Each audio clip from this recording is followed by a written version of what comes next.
10-15 साल जो गुजरे हैं, रोज़ अव्वल से ये कहता रहा हूँ कि इमरान खान पाकिस्तानी सियासत का गैर ज़रूरी अंसर है और उसे हमारी सियासत में फीड किया गया है, जिसके साथ उसके पुष्ट पर बैनुल-अक़वामी एस्टेब्लिशमेंट है और तश्तज़बाम हो गया है उसकी अमानत भी, उसकी दियानत भी, उसकी सदाकत भी।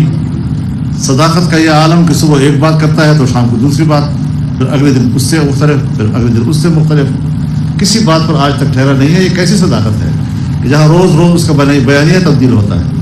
और अमानत का ये आलम कि ये तो लोगों को चोर कहता है कि पाकिस्तान में उन्होंने चोरी की है, लेकिन इसने तो पूरी दुनिया को लूटा है। अमरीकियों से पैसा लेकर लूटा है, इसराइल से पैसा लेकर लूटा है, यहूदियों से पैसा लेकर, इंडियंस से पैसा लेकर। कोई हिसाब नहीं है, अपनी नगरी है, जो चाहे उसमें करे, कोई कानून नहीं उसके लिए। तो आज वो और इसी को इंशाअल्लाह अज़ीज़ आगे ले जाएंगे और पाकिस्तान निजात पाएगा इस किस्म के अनासर से। और मैं एक बात कह देना चाहता हूँ कि जो लोग ऐसे आदमी की पुष्तपनाही में मुल्क के अंदर तखरीबकारी की तरफ जाना चाहते हैं, पाकिस्तान में तखरीबकारी नहीं चलेगी मुझे, और अवाम ऐसे लोगों को कुचल करके रख देंगे। आम आदमी के लिए मुश्किलात इस तरह पैदा न की जाए।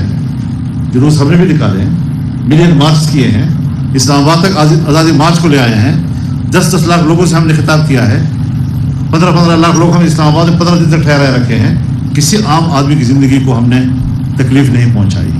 तो इस तरीके से ये रद्द-ए-अमल एक बौखलाहट है, PTI की बौखलाहट है, उसके कारकुनों की बौखलाहट है, उन गुमराहों की बौखलाहट है। और कौम इस किस्म के हरबों से गुमराह नहीं होगी इंशाअल्लाह। हम भी मैदान में हैं, खड़े हैं, हमने इनको इक़्तिदार से निकाला है और मुल्क की सियासत से आज इंशाअल्लाह हमने उसको बाहर किया है। ये हमारी फतह है, कौम की फतह है, पूरी कौम को मुबारकबाद देता हूँ।